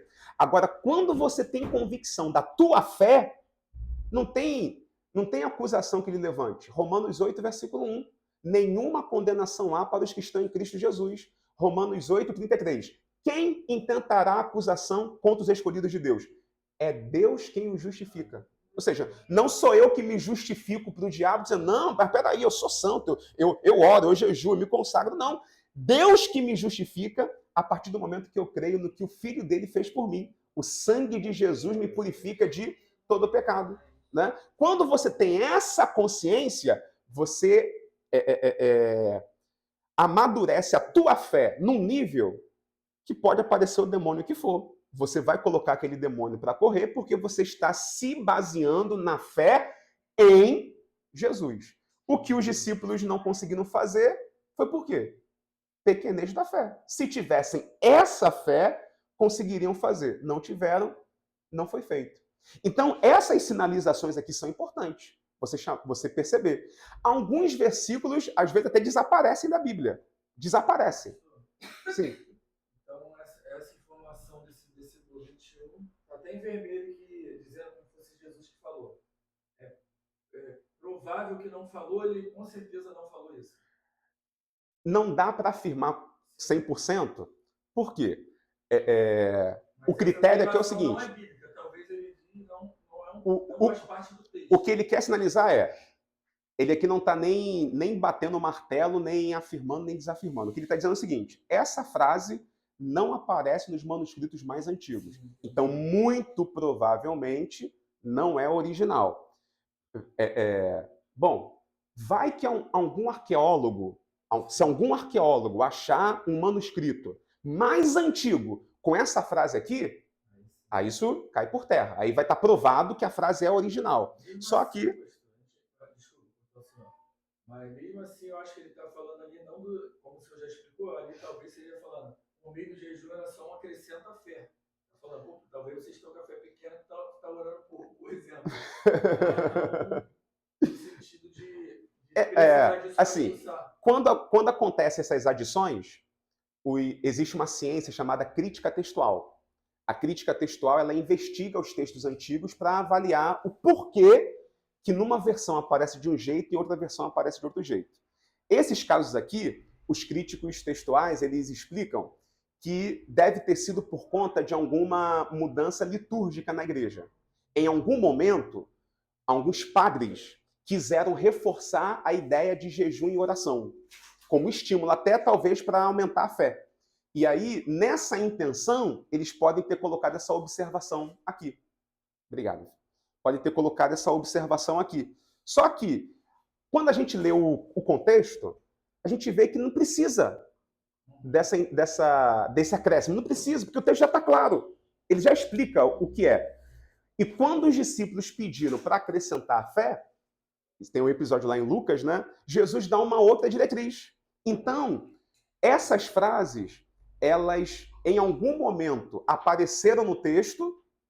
Não havia ciência na época para investigar como que surgiu aquilo, e as cópias iam sendo, né, aceleradas, feitas. Né? Isso aqui pode bem ser a mesma situação lá do tanque de Betesda. Um comentário que alguém quis para dar uma explicação, como quem diz assim, como você deu de argumento. Pode ser que a fé deles fosse pequena porque eles não tinham ainda o hábito de jejuar e orar. Talvez se eles tivessem já esse hábito, a fé deles cresceria.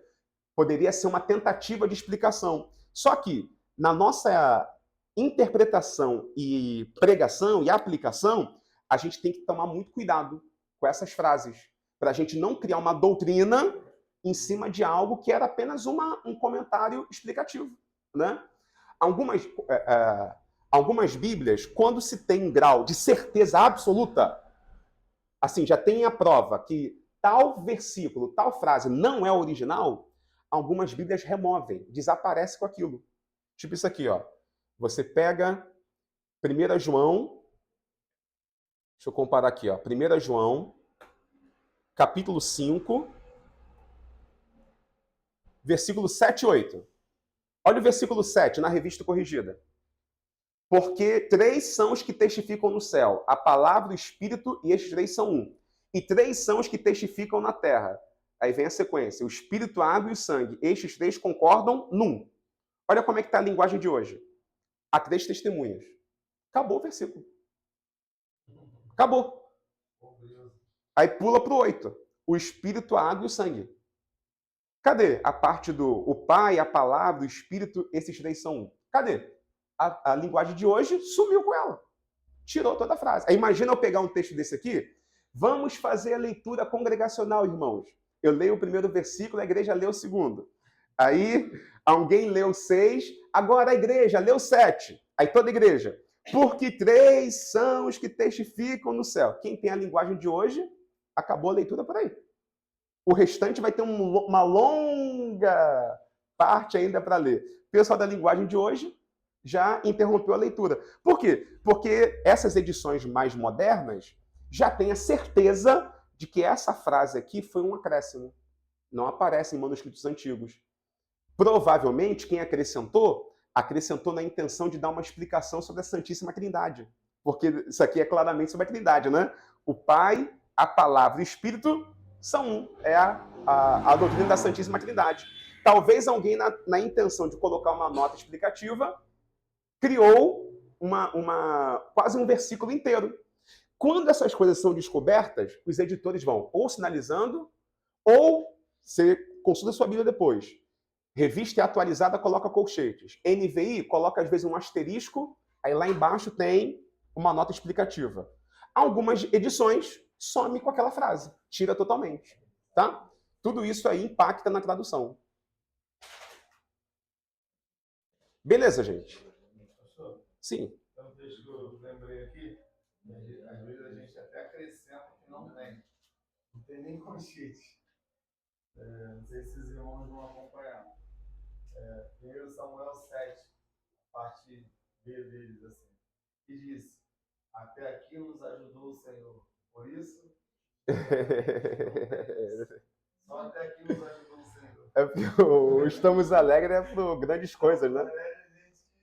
Não, é porque o Estamos Alegres é o do Salmo que diz, né? Grandes coisas fez o Senhor por nós. Pois a gente mistura os versículos, né?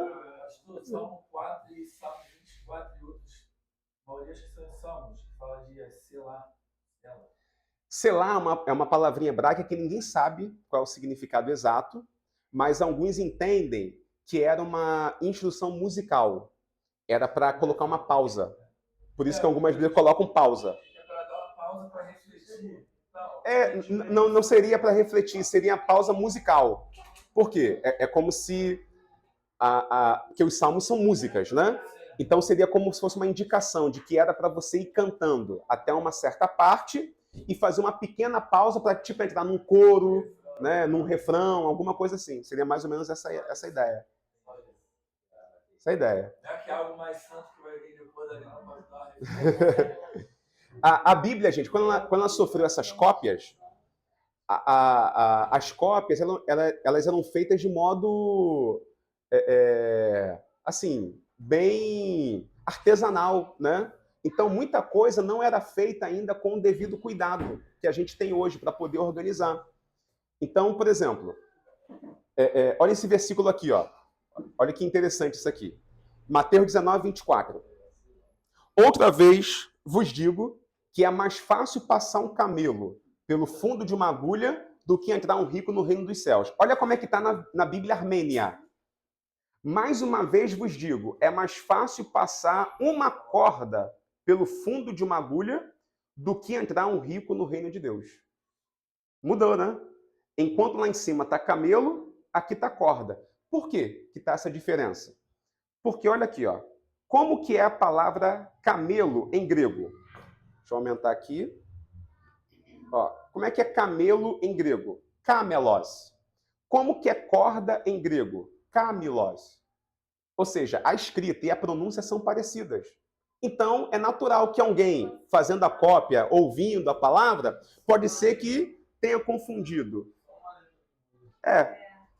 Só que a pronúncia sai bem parecida. Né? O fonema é igual. Camelos.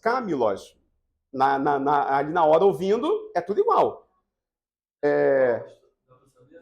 Oi? Muito provavelmente é camelo mesmo. Camelo mesmo. Porque era um ditado que havia em outros países.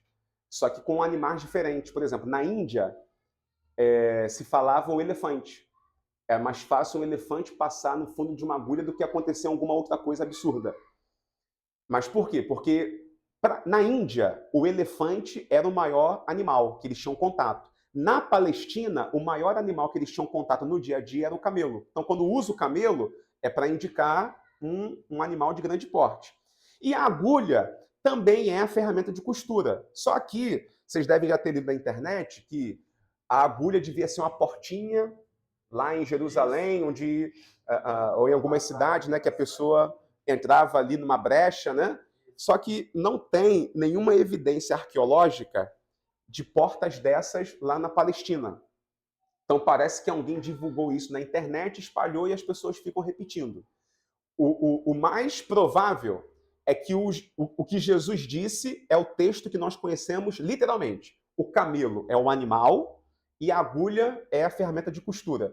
O que na verdade, Jesus quis fazer aqui é um exagero, é uma hipérbole, né? Uma linguagem figurada. Quando ele fala que é mais fácil um camelo entrar no fundo de uma agulha, só para indicar uma coisa muito grande tentando atravessar algo muito pequeno. Tá? Então, percebe que isso pode afetar a tradução. Outra coisa que afeta a tradução é descoberta arqueológica. Tem coisas que significam uma coisa, significam algo, até que alguém faz uma descoberta e desmonta tudo aquilo. Vou dar um exemplo. Ó. Deixa eu pegar um texto. 1 Samuel 13, versículo 21. 1 Samuel 13, 21. Olha aqui, ó. Tinha, porém, limas adentadas para os seus sachos, e para as suas enxadas, e para as suas forquilhas de 3 dentes, e para os machados e para consertar as aguilhadas. O texto em si já é um pouquinho complicadinho, né? Tem umas palavrinhas meio difíceis. Mas frisa isso aqui, ó. Limas adentadas. Onde aparece para nós como limas adentadas, em hebraico, é essa palavrinha aqui, ó. Pim. Pim. Só isso. Pim. Só que, por muito tempo, ninguém sabia o que era pim. Não sabia o que era pim. Achavam que era uma ferramenta. Aí, por isso, traduzido como limas adentadas. Até que um arqueólogo descobriu um peso. Sabe aqueles sacolões antigos que a gente ia comprar lá 1 quilo de alguma coisa, aí tinha a balança, aí os pezinhos colocava do lado para ir equilibrando? Acharam um peso daquele, e o que estava escrito nele? Pim. O que se descobriu então? Que pin não era uma ferramenta de trabalho. Pin era um peso, era uma unidade de medida. Então isso mudou completamente a tradução. Quando a gente pega 1 Samuel 13, 21, olha o que diz. Olha aqui a revista atualizada. Os filisteus cobravam dos israelitas 2/3 de um círculo. Ou seja, agora já dá a medida. Tirou o limas adentadas que aparece na revista corrigida e depois que se descobriu o que era o pin, o tradutor mudou para 2/3 de um círculo, para indicar que é uma medida. Olha como é que descobertas arqueológicas podem afetar. Pois é, né? Assim, a gente não tem problema de caligrafia? Às vezes, letra de médico não é ruim, né, de entender? Então, a Bíblia, ela foi escrita e foi copiada por pessoas que, em alguns casos, também tinham dificuldade na escrita. E às vezes a gente não para pensar nisso. Existem versículos na Bíblia que não se sabe qual é a tradução correta, porque nós não temos um manuscrito em boas condições para a gente ler o que está escrito, porque a letra está toda estranha. Um bom exemplo. Olha isso aqui, ó. 1 Samuel 13, versículo 1. Olha que coisa, olha que caso curioso. Revista e corrigida. Um ano tinha estado Saul em seu reinado, e o segundo ano reinou em Israel. Olha a tradução brasileira. Saul tinha 30 anos de idade quando começou a reinar e reinou 2 anos sobre Israel. Aqui fala, um ano que ele estava no reino, ali diz a idade. Olha a linguagem de hoje. Saul tinha... Pontinho, pontinho. Não informa. Por que está aqui pontinho, pontinho? Sim, mas por que colocou dessa forma? Porque não se sabe o que é. Não sabe. Exatamente. Não dá para saber. Quando os manuscritos originais, não dá para saber se era a idade dele, se era o tempo de governo. A caligrafia, a escrita está confusa. Como está confusa, linguagem de hoje, a Bíblia de Jerusalém, por exemplo, vai estar a mesma coisa.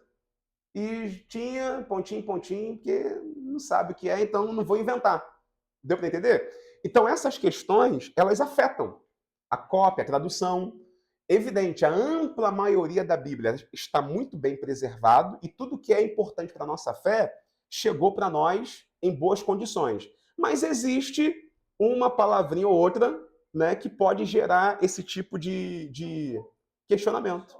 Sim. Se baseando nesses três aí, nessas três questões que o senhor passou, podemos dizer que ele tinha 30 anos de idade, né? Se for para poder ler do começo ao fim, você entende o quê? Que ele governou durante 30 anos, se tornou rei durante 2 anos em Israel. Só que Saul não reinou só 2 anos. Pois é. Não está claro aqui, ó. Ele termina dizendo, e reinou 2 anos sobre Israel. Mas está errado. Saul não reinou 2 anos. Saul teve um longo reino. Olha quanto tempo que Davi teve que aguardar até poder assumir o trono. Ele não reinou só 2 anos. Né? Pois é. Então, aqui ó, já prefere dizer o segundo ano. Ou seja, não a quantidade total, mas em ordem cronológica. Pois é. Pois é. Então, não está claro. Como não está claro, né, fica incógnita. Tem casos que a grafia é muito parecida. A escrita é muito parecida.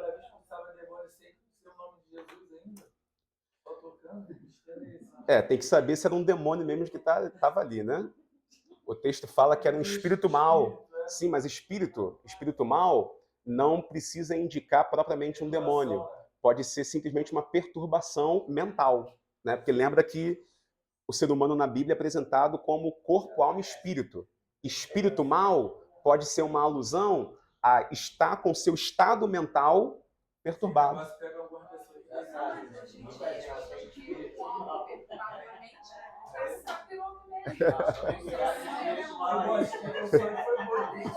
Não, mas veja bem. Pois é. Porque se foi um demônio que perturbou Saul, é difícil explicar como é que só Davi tocando harpa fez o demônio sair. Porque não é assim que a gente vê expulsão de demônio na Bíblia. Agora, se era apenas uma perturbação mental, fica mais fácil. Porque existe, de fato, musicoterapia. O que é a musicoterapia? Terapia através de música. Pode ser que, de fato, Davi tocando a sua harpa, a música trouxesse calmaria para Saul no estado mental perturbado. Faria mais sentido. Isso aí, pastor. Quando fala que é um negócio que eu ficava meio naquela questão do espírito maligno da parte de Deus.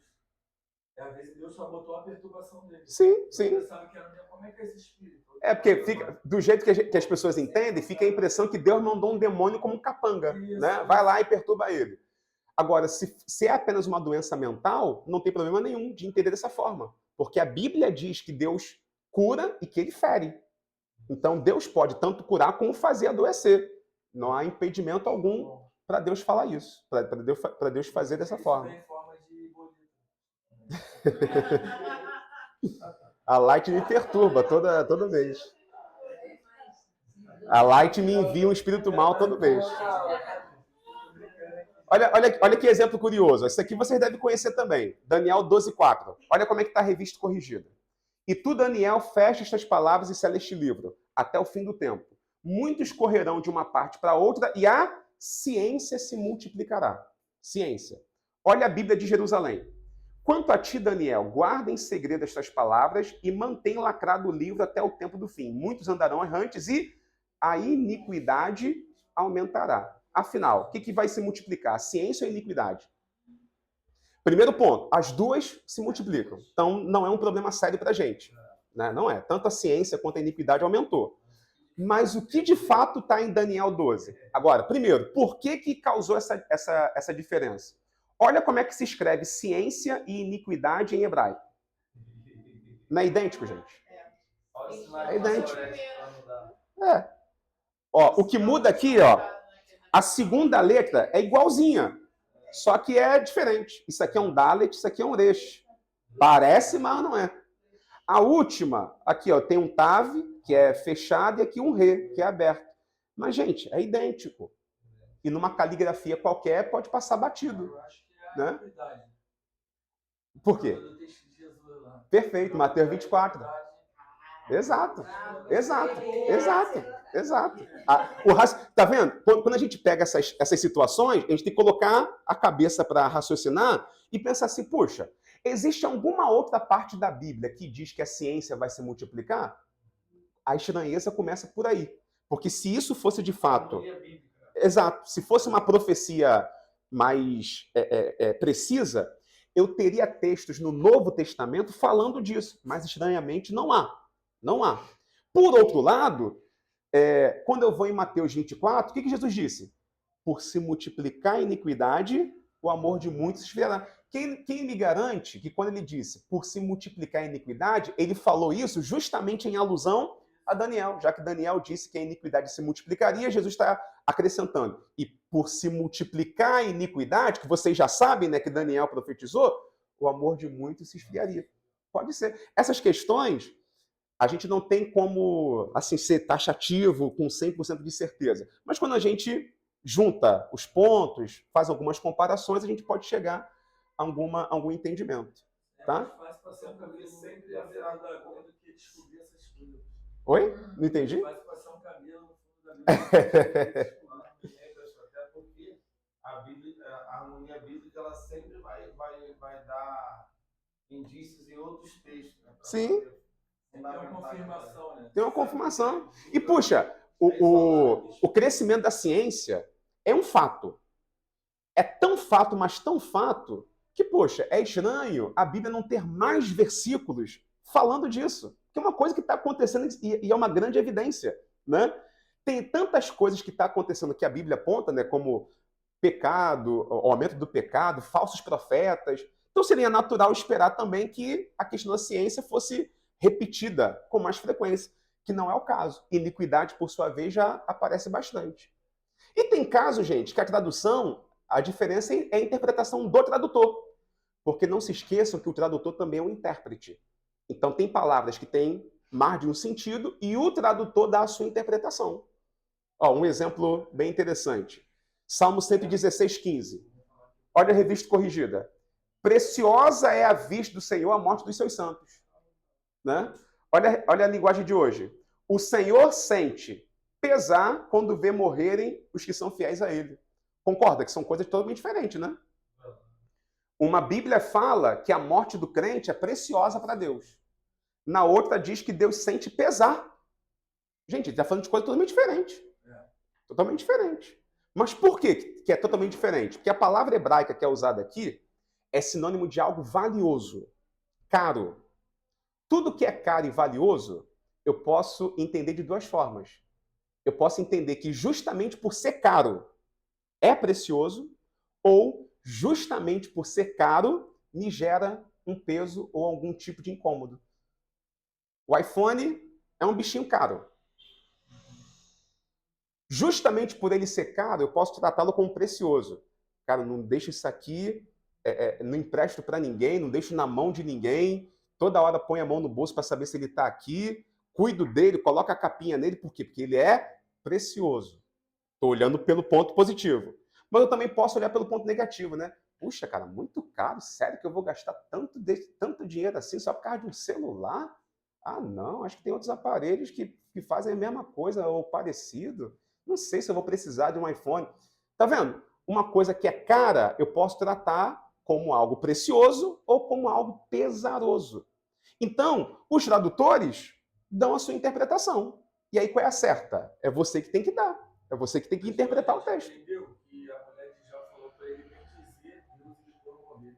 Mas no sentido de zombaria, ele falou assim, bendiz agora Deus na situação. É porque a palavra hebraica que é usada ali é o verbo barar. Barar, em hebraico, significa abençoar. Esse é o significado. Bem dizer, abençoar.